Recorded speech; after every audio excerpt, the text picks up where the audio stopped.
and you've got to figure out like what it is that you need help with. That's step one.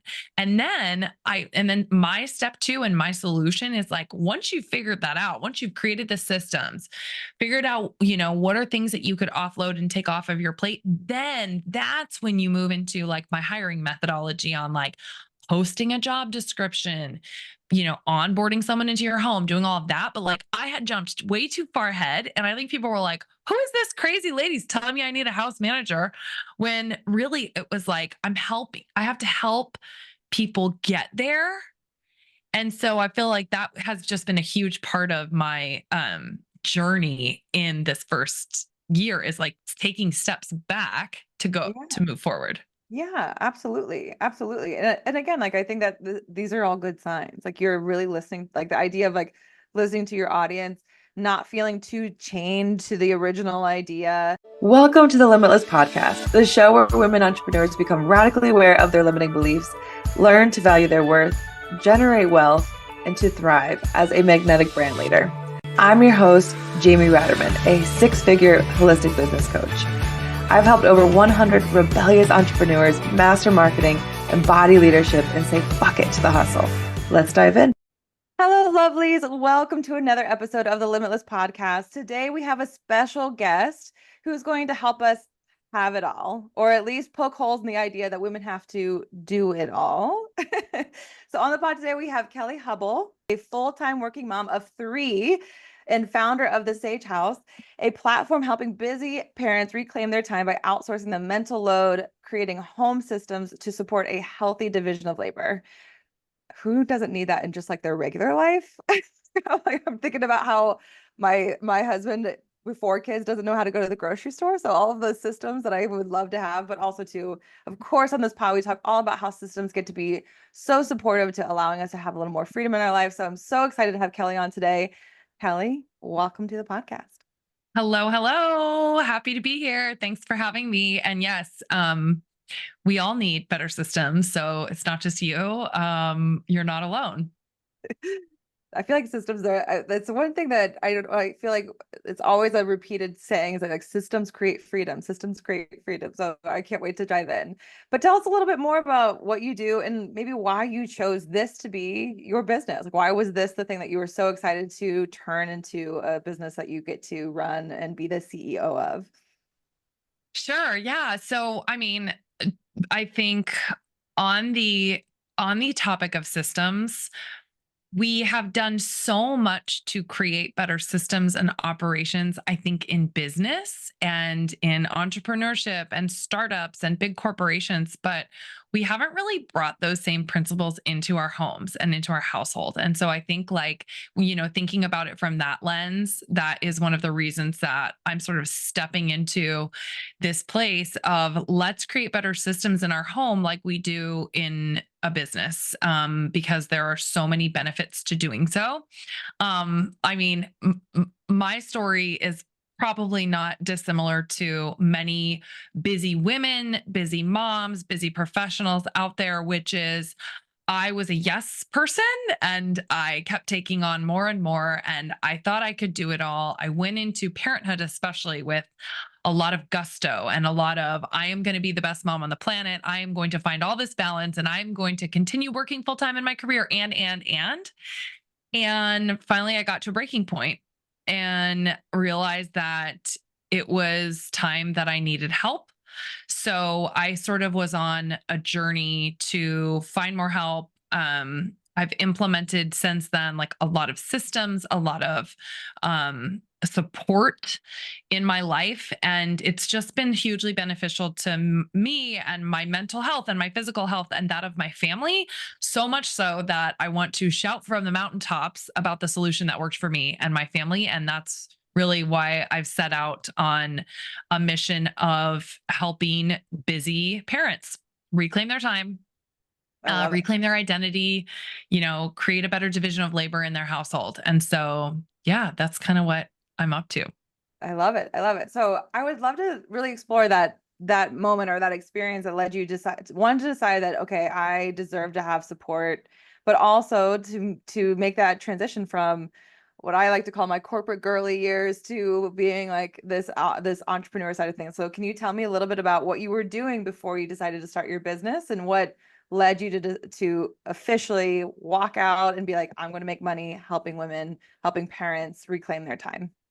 Yeah. So I had honestly, a couple of career pivots before I even came into a decade long career in software sales. So I am fresh off of, like I said, probably 10 or 11 years of selling SaaS software, database software. And that was a really great career for me. I think that it provided a lot of flexibility and met a lot of, it met a lot of my needs for a really long time. And so, but For I, anyone who doesn't know, like I know it's SaaS, but like could you give examples of like what kind of SaaS software you had been selling?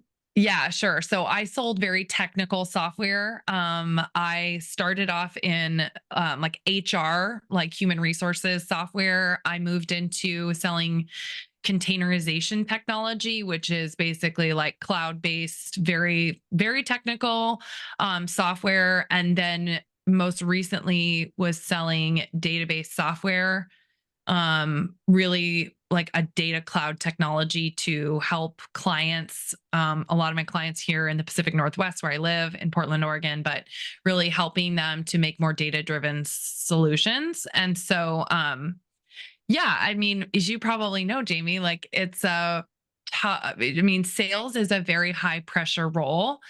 I think that you have to have a certain kind of like personality type for it. I think it requires a lot of organization, it requires a lot of self discipline, and you've got a quota on your head. So Mhm. that's what I did for the majority of my career. And in my third maternity leave, so I've got 3 kids, Oh, in my third wow. maternity leave, which was last year, I, um, I started putting together the materials, which is now Sage House. And really, like, it came together really organically. So to kind of answer your question, like, how did you go from a full-time career in software sales to Sage House now? Um, I started setting up systems, like I said, and hiring more help in my home. And I just started getting calls from other moms in my network who were like, "Hey, Kelly, I heard that you hired a house manager. Hey, Kelly, I heard that you found a meal prep chef to help your family." And I started just taking these phone calls and answering their questions. Hey, like here's the job. Let me send you the job description I put up. Here's a list of the things that this person helps me with every week, and just like really like operate, helping them to operationalize. Like, okay, well, what do you need help with? And like, here's what I did. Here's what my person helps me with. And so that's kind of how it started. I was taking like 45-minute calls throughout my week for moms and mom friends. And I finally was like, wow, okay, this, I just want to get this information like out in the world in a way that's like digestible and easy. And so that's kind of how I started. So I started Sage House on the side. It was like side hustle to the max because I was only working, on my like lunch hour. I would work in the evenings. I was working on weekends. And then I started just like developing so much passion around it. And I knew that really like the only way to get it fully off the ground was going to be if I left my corporate role and went all in on Sage House even before it was like what I would say like ready to sort of like to launch, So Totally makes sense. I feel yeah. like that there's a sense of like when people talk about launching a business, starting a business, that there's some versions of it where like, oh, I can build this business while I'm running another piece, and then it's like, oh, I want it to hit a certain threshold, but that's a lot of hustle. And sometimes it's just like you start to hate the side hustle, where in reality it can be like, I've got the bones, I've got the things that are working, I have the passion for it. I would rather be doing this. Like having a little bit of that mix, I think is such a big part of what I like to see in entrepreneurs is that they're ready. It's not just like I have to have everything perfectly ready before I say yes. Because in my opinion, ready has being ready is undefinable. because every single person will say they're ready when, and it's a completely different scenario. But I love that with your story, it was like, yeah, I was putting in the time and I wanted to do more time. I wanted more time in this space. So I love that. Yeah, I want to make sure to acknowledge that there's no shame in the fact that like, oh, it wasn't like perfectly set up, but it was 80% there or 70% there for you to take Yeah. off. Yeah, I think that there are so many factors that go into taking the leap and making the decision to go in. And I think, one of those, especially for me and my family and most people, is like the financial and the monetary part of it, right? And so I remember saying to my husband, like, because it's obviously a very much a joint decision if someone's going to go out on their own, right? And by the way, my husband is an entrepreneur. He started a technology investment bank 6 years ago. So, like, I feel like we sort of have, we've definitely teamed. Like, I supported him when he launched his business, and I was like, I'm going to take the full-time, corporate job. I'm going to make sure to pay for our benefits and so on and so forth. And now that he's more stable, I was like, okay, it's my turn. Like, I need your support. And thankfully I do have a really supportive partner, but I think a big part of it is like, it's hard to take that jump until you're feel like maybe you're close or you have a path to like replacing a corporate income. So I think that's really, really scary. Of course.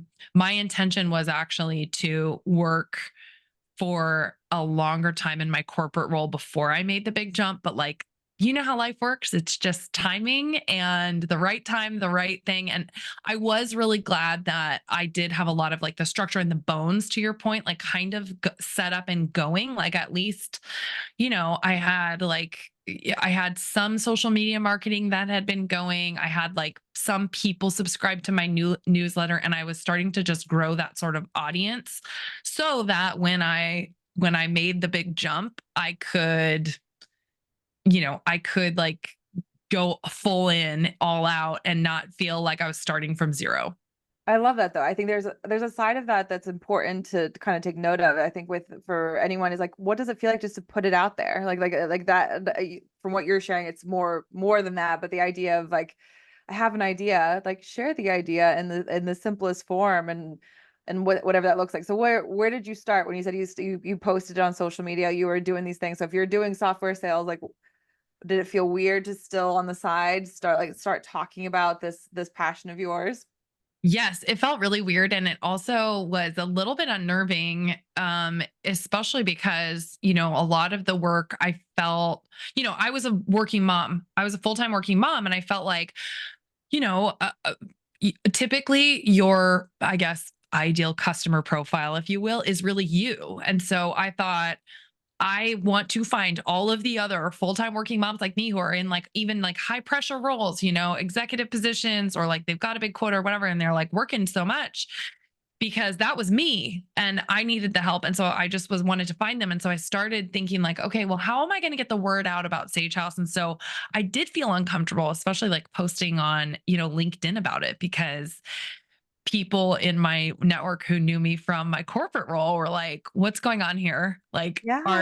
what are you doing? Is this, are you full time in on this? I think, people at my company were confused. I think, one thing I did was I made it really, really clear that this was something I was doing on the side, and it wasn't a distraction, and it, wasn't pulling me away from my full time role. But yeah, it did feel weird. But to your point, like, yes, I set up an Instagram. I started like kind of just posting my ideas. I think one thing that like I did that I would have done differently is I felt like I need, in order to launch my business, I needed to have like an offering right out of the gates. I needed to Mhm. have something to sell, if you will. And I think like my advice now to entrepreneurs when they ask me, I mean, I do give unsolicited advice like I am right now, but but I think, one thing I always say is like, I kind of wish I had just started talking more about my ideas and just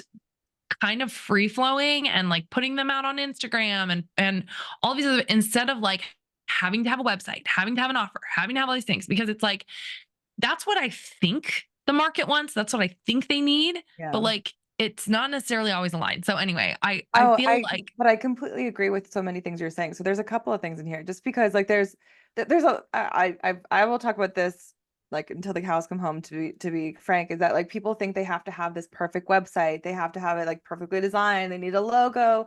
They need, like, exactly what you're saying, like an offer. And really what it comes down to is that, one, for anyone who's new into this, like, you can build a landing page easy. You can do these small things easily, to get started. But if you don't have an audience, if you don't have a little bit of the confidence of what you want to serve, like a couple of those things, it's going to, like, having the website is just going to feel like another thing that you're going to worry about, versus let me just hone in on how well people want what I want to give, and like what, like how I can serve them. But also, this is what it is to, like, when someone's starting a business, is that more times than not, if you are 4 stages or 4 steps ahead of somebody in their journey to outsource, to be able to live their life and be a mother and not feel like they have to do all the things and be able to do their career, if you are 4 steps ahead, you are able to prove right from the get-go that I'm going to save you time, energy, and potentially money that you're wasting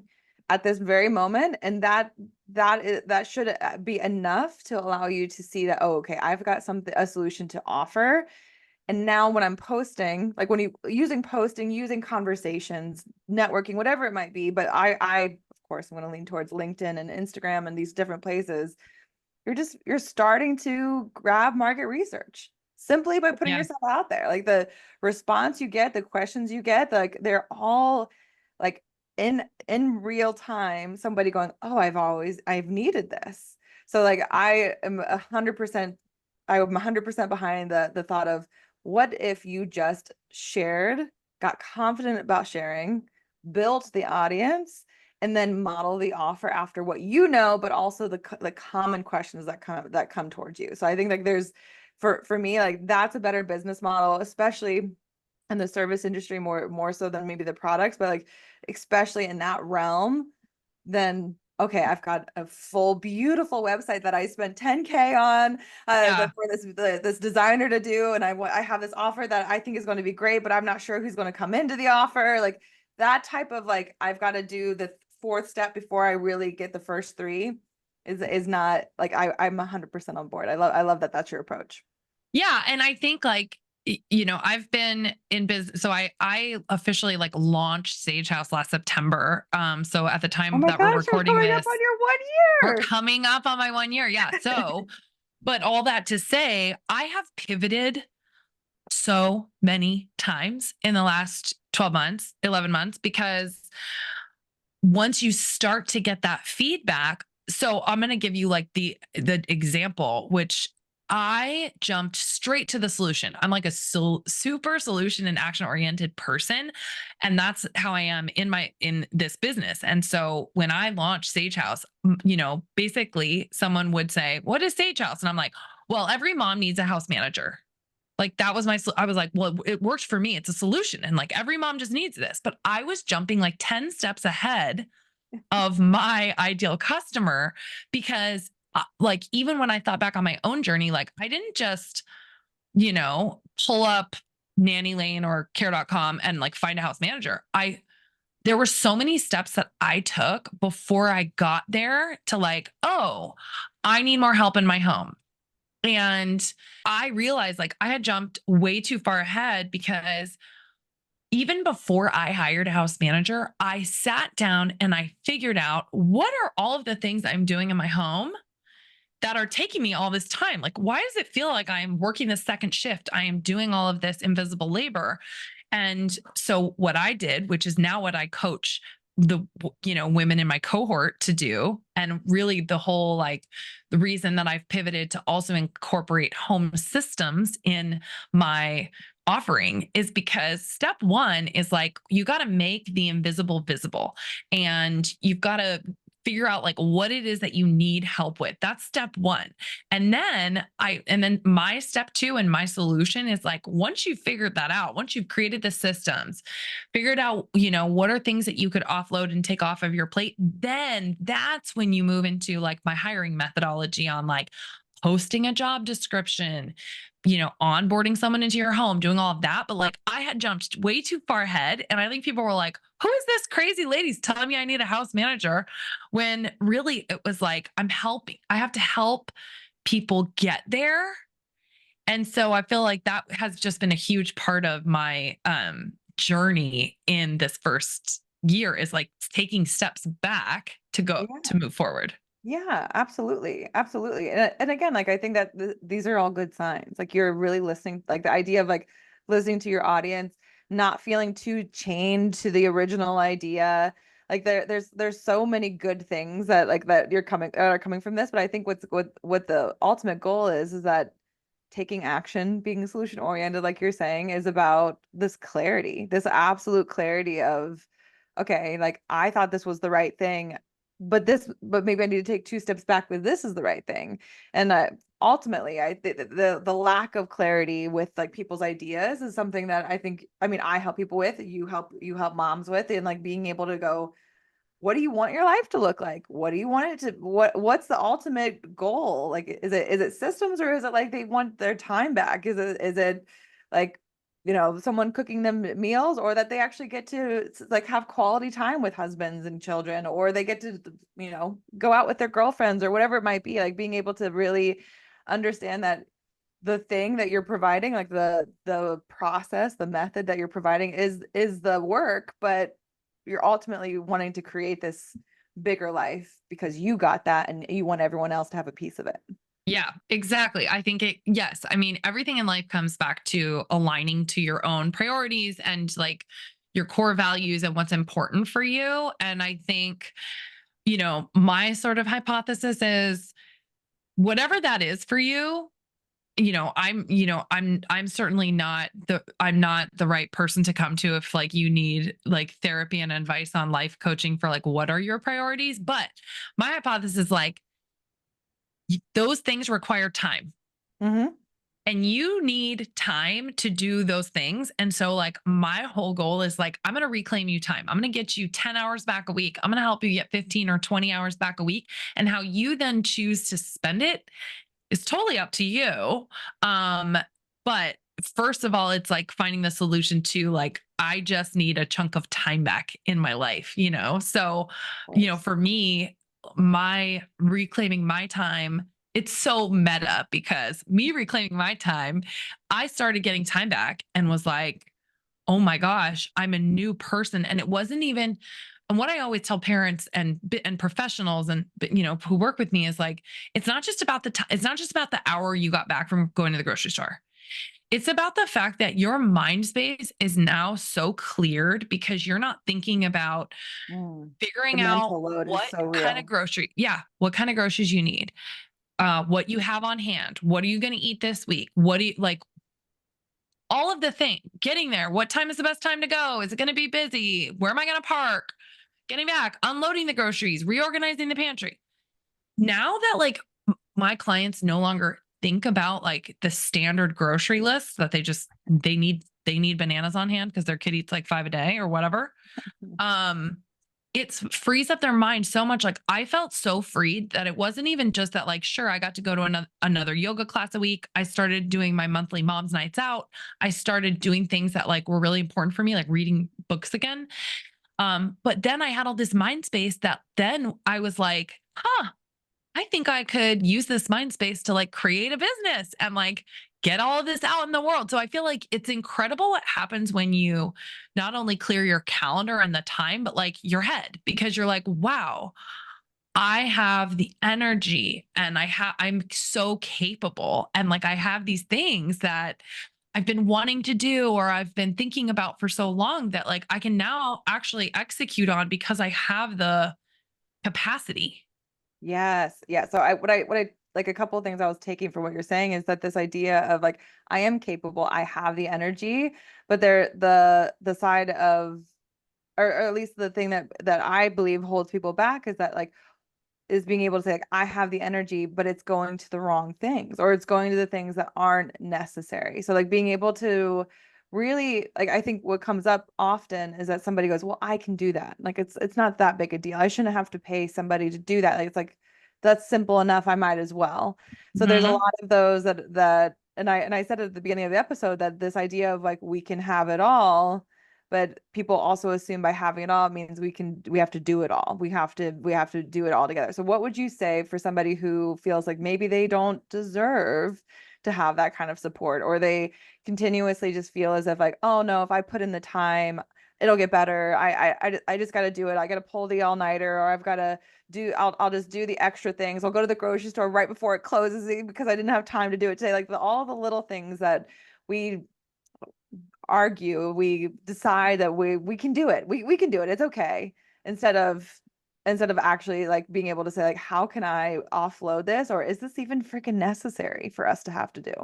Yes. Well, I will say that it's funny how we create these own barriers for ourselves around, oh, well, I can do it better. I'm better at multitasking. Oh, I might as well just do it. I have some time to do it.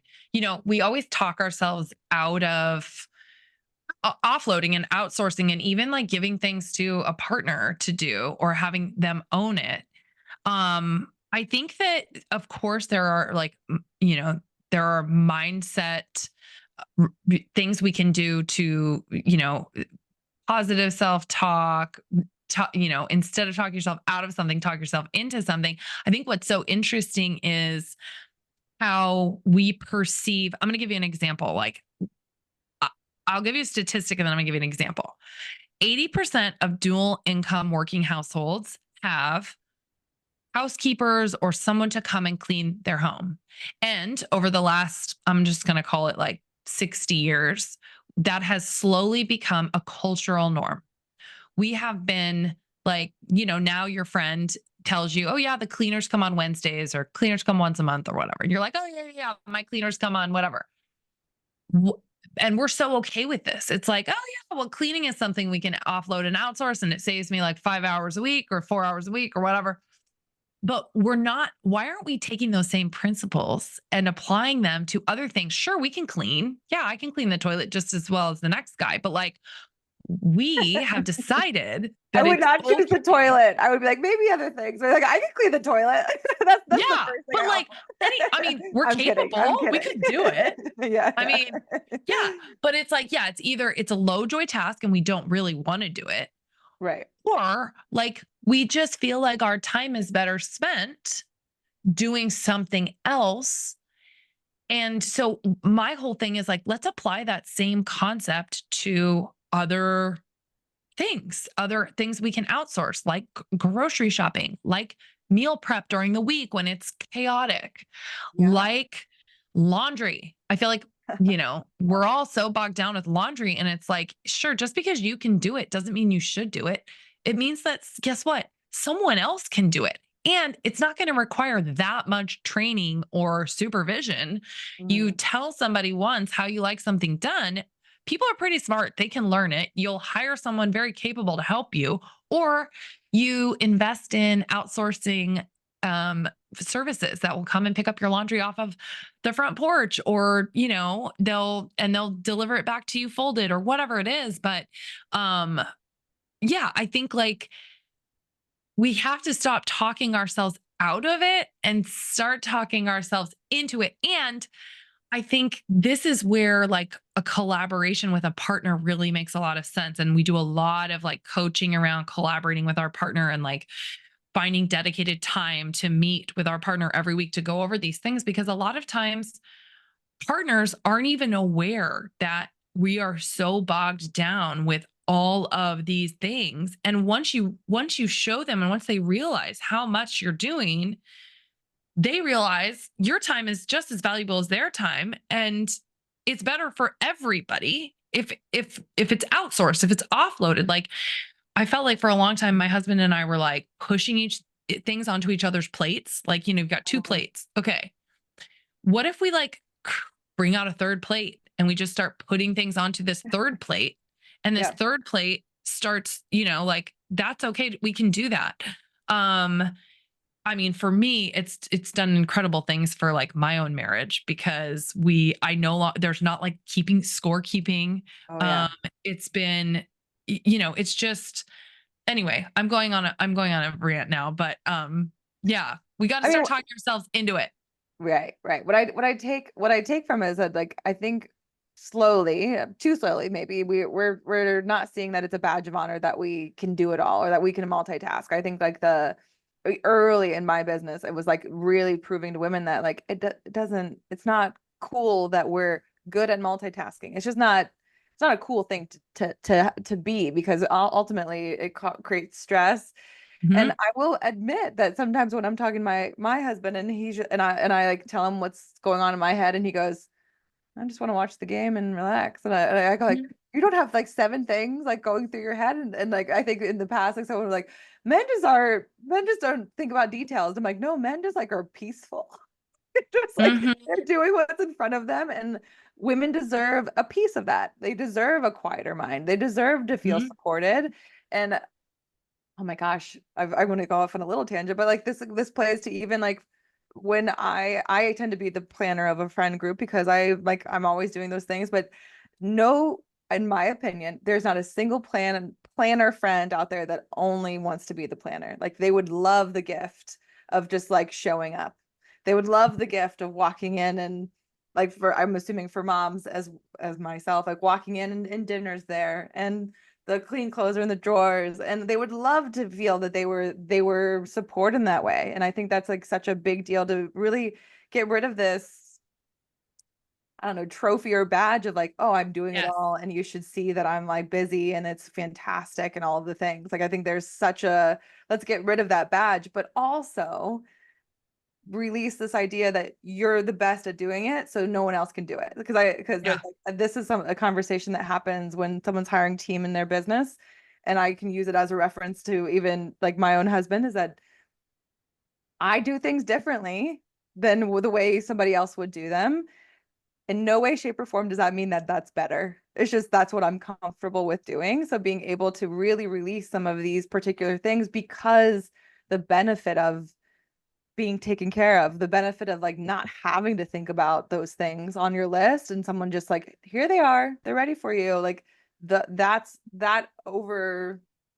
much better, let's just say, than feeling like, oh, okay, I got to find time to do that. Or, oh, they better do it the way that I want to. Going like, what would it feel like if it was just done for me? And I'm not going to ask how it was done. It's just done and Yeah, allow it it's to be just done. done.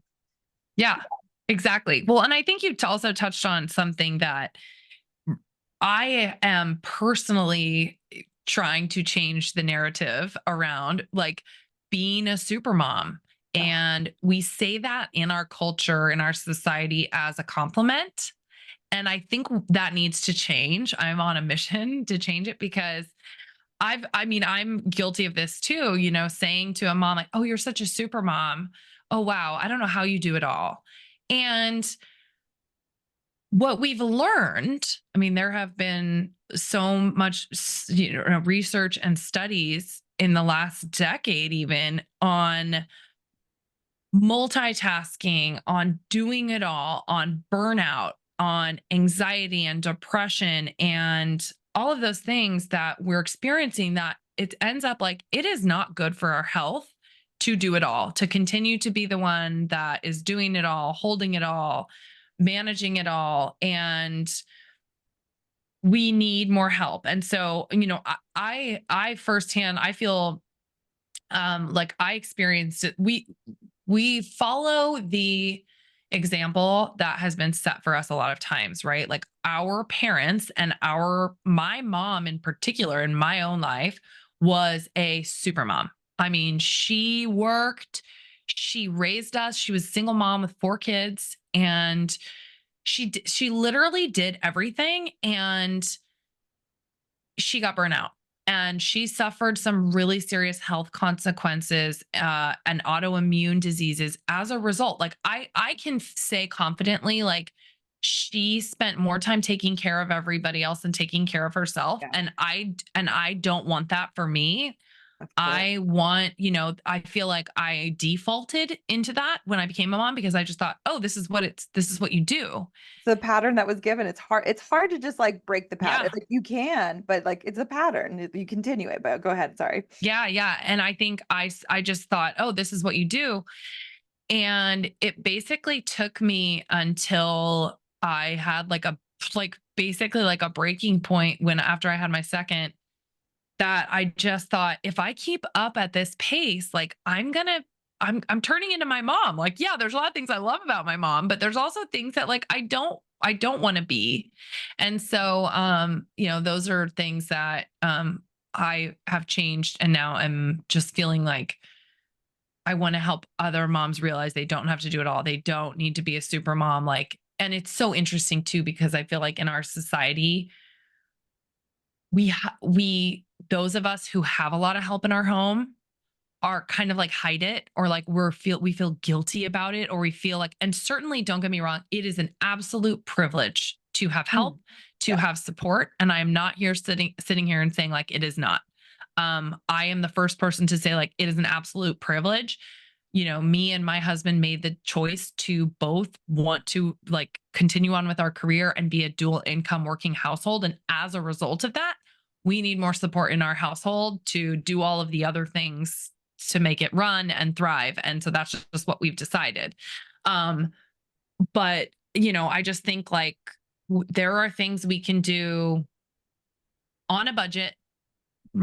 Doesn't matter how much money you've got, like there are ways to find creative ways to find more help and more support when it comes to running your household, managing kids, a house, all of those things. And I think I'll just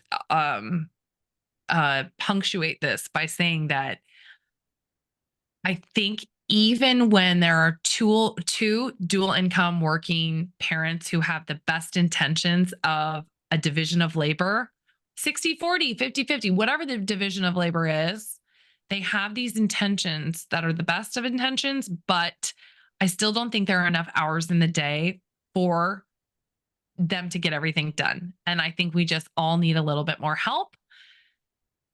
So, Beautiful. I completely agree. I think there's a sense of I think past generations, the way of showing what it means to be a good parent had a lot to do with like martyrdom. Like for mothers, it had a lot to do with balancing or juggling work-life balance so much, and like dropping everything for their kids. And again, like they're like, we can even talking about it, we know that like that was the case of a good mom. Even for fathers, like they would stay in a job they didn't like for a long time because it brought in the money that it was necessary to have the family. And I think, we as younger generations get to look at our parents and be able to like, but they were unhappy with life. Like there was parts of them that didn't stay healthy. The heart disease went up and all of the stress mhm, levels are up and all of the things.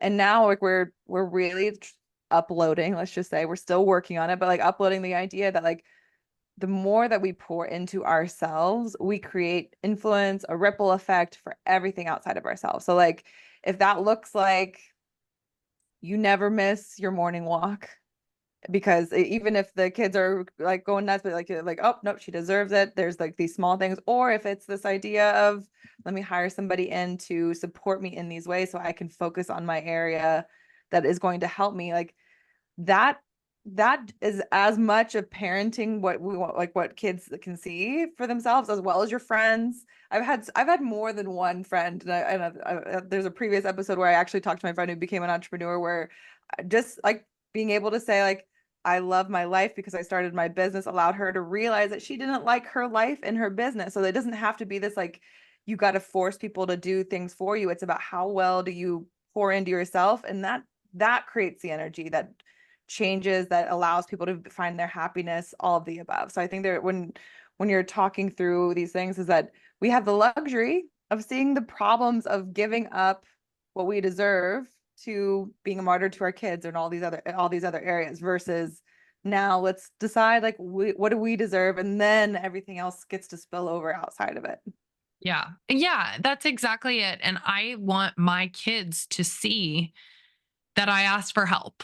And, I want them to see how I prioritize. One thing we do every week is, and this is something our house manager helps us with because she's a unicorn in her role, and she's basically like a clone of me, but she provides childcare for us every Friday night. So my husband and I can go on a date. And that basically looks like, kids come home from daycare and school. We spend time with them. They have their own dinner. We head out around 6 o'clock for a date. And they see how that we prioritize our marriage and our connection, and like we talk to them about that. Our kids are like, we don't want you to go on a date, can you make sure you come in and give us a kiss when you get home? And it's like, we just say it's really important for mom and dad to spend time together. We've been working all week and we've been spending time with you guys every night, and we love you and we love spending time together, but we also really need time with just the two of us. And I want our kids to see that, like, we prioritize our marriage. And so it's kind of the same thing. It's like you want your kids to see that you prioritize, that you are making time for yourself and your needs, and you're a person too.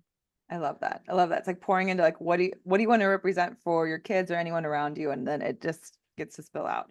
So tell me, if you had to tell, let's say we have a female entrepreneur who's doing too much in her day, like where would be the first three places you would tell her to outsource, whether she has kids or doesn't? Yeah, I would say that the first place is food. I would say, unless you really, really love making food, and even if you still love making food, I love making food, and I just make more of a priority to set aside time to do that on weekends when it's a little bit more relaxed now. But I would say, I think the one of the first things we did after we had our first, my son, is I realized that I could no longer just spend Sunday afternoons like batch cooking food for my whole family for the week ahead, or like, going to the farmer's market, stopping at the grocery store, like I loved that. It was so fun. But I realized that because I was working so much and babies sleep a lot, like 12 hours, I could only spend so much time with my kiddo during the weekday. And so I really prioritized like that weekend time. Mhm. And I realized that like I could no longer just like make all of that food, but I really still wanted fresh, convenient, like healthy food in the fridge for the week. So I would say the first thing is like try to find, for me, we found a meal prep chef, which by the way is like not a Michelin star chef. It's someone who we ended up finding, like a student who was going to culinary school. We Oh, also fantastic. then had a meal prep chef who would come into our home, who was just getting her master's degree in education, and she just loved to cook, and she wanted a side hustle for 4 hours a week to come cook for our family. Like, it was really affordable. Like, I say this and I stand by it. We actually save money every week by paying someone hourly to cook food for our family and buy the groceries for it, because we no longer waste a lot of food. We eat all the food that we have on hand. It's so worth her spending time making food for us and dropping it off to us on Monday. So I would say, like, meal prep is huge. It can be so huge and so affordable to outsource. Okay, first Um, food. Look at how much time you're wasting on getting food, creating or cooking food, or even how much of it rots in your fridge. Great. What's yes. another one? Yeah. And then I would say another one is laundry. So, we have, oh, I would say, like, start by figuring out what you are spending the most time on and like what you need the most help with. For me, I was spending so much time on laundry and I couldn't keep up with it. And so this was part of the biggest role of hiring a house manager. And by the way, like, when we hired a house manager, I know that sounds really bougie, but we started her at like 8 hours a week. Like, it Mhm. wasn't like I had some like full-time staff on hand. Like, it just so happened to be that there was a woman who was like working at a juice shop who wanted an extra gig, and she Yeah. wanted to work for 8 hours a week for our family. And I love so that too. It's kind of putting in this idea that you don't have to like hire a full-time worker. It's like how can you grab just a little piece of support? And I think that's same goes for business. If someone's trying to hire a VA, what does like 1 hour, 2 hours of that admin work that you hate doing, how valuable is that for that to be done for you? So like it doesn't have to be this whole like, oh, I've got to have a ton of money. It's like, what if you had just a couple extra, like $100 or $200 to help you with these small things that you know could perk you up for the week? Exactly. And there have also been a lot of studies and research done around like general life satisfaction and like spending your money at a certain point. If you have money, I mean, a lot of dual income working households have the kind of disposable income by which, like, sure, they can spend money on a new pair of pants or a new watch or, things like that. But they've actually found that there's higher levels of satisfaction when people spend money on buying time, Mm. on outsourcing and offloading things so that they have more time to go and take a workout class or spend time with a friend or loved one. So I think it's like really interesting. I think we're going to see more and more of people realizing like, hey, like, those jeans don't make me nearly as happy as having extra 4 hours a week with my kids. Oh yeah, You know, absolutely. so now I can go and like wrestle and play with my kids and build Legos instead of scrubbing pots and pans every night before bedtime. So yeah, I would say you can start really small, but meal prep, laundry, running errands, like I think what that's a TaskRabbit huge is your thing. friend. TaskRabbit is such a friend. Like running Yeah. errands for like especially I might feel great that I can put together a coffee table, but like but the 3 hours that somebody else would spend 20 minutes on, I'm okay with handling. I'm okay with handling that off. So I love. I think the biggest thing I'm taking away from like beginner level outsourcing is just going like just start small. Like what's something that you absolutely hate and like see if there's somebody that could do it for you in half the time and or for the same price that you might spend on like a nice meal out with your friend, Hmm. that type of Yep, thing. exactly. Yeah, and I think there are so many people out there who want to help families. And then, yeah, I guess I'll just say that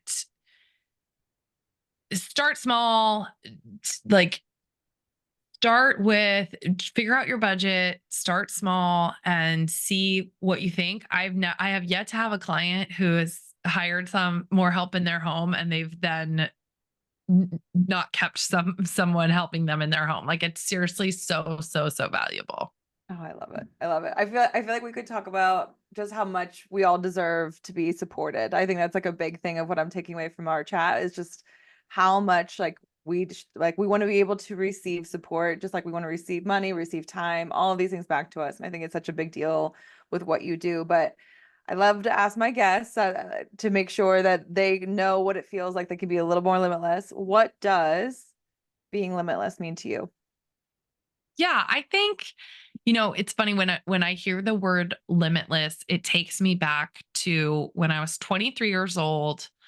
I have a photo of me and my best friend wearing shirts that say limitless because they were Ironman shirts. We did an Ironman triathlon when we were 23 years old. And I really, in that moment, like I can see that photo and it takes me back. I think I might still have the t shirt anyway. I feel like Limitless takes me back to that place of just feeling like strong and brave and courageous in taking the leap you know, to do something for yourself, whether it's starting a business, whether it's getting back into an activity or a hobby or a sport that really fills you up. I think, again, like this all comes back to time. Unfortunately, time is limited. So, like, in order to make yourself a like limitless person, I would say like free up your time so that you can like live a more limitless you know, um, lean into things that really fill you up, whether it's spending time with family, being more present in your work, but you've got to find the time and yeah, and then you can do anything with it. I love it. I love it. Time is a precious resource. We got to see it that way. I love that. Kelly, thank you so much for sharing just a piece of your story and your wisdom on the pod today. I feel like we could keep talking, but how can we stay connected with you? So I am on Instagram at my Sage Haus. Sage Haus is the house is spelled Haus. And then I'm also pretty active on LinkedIn these days. So Kelly Hubbell, Hubbell. You can find me on there. And then I've got a lot of free resources. So I would say through my Instagram, go check out my stand store. I have so many free resources like a 5-day free program. I have a where to You find gave us my the link to the village. program too, right? We'll make sure to include that 5-day program in the show notes. What is that program? Yeah, it's a 5-day free program called Surviving to Thriving. And basically, I walk you through very high level and in depth steps for creating systems or in your home and dividing the labor and then considering starting to offload and outsource. I walk you through the Sage House method for hiring and like recruiting someone to find help in your home. And so I would say that's like a really good place to start. And then I have been also doing cohorts with women who are ready to find and hire help in their home, but also create those systems. So taking that step back and creating the systems around like what do they need in their home? What do they need the most help with? And how do they set those systems up? So my next cohort is launching this fall in October. And that's all information on my stand store. But yeah, I'd love to stay connected. You can find my newsletter, sign up for my newsletter on there too. Clearly, this is just the channel to get all of the support you need to be able to get that time back for yourselves. Kelly, thank you so much for sharing so much with us. And also, we'll make sure to have all that information you gave us. We'll put it in the show notes so they can stay connected with you. But thanks so much for coming on the pod. Thanks for having me.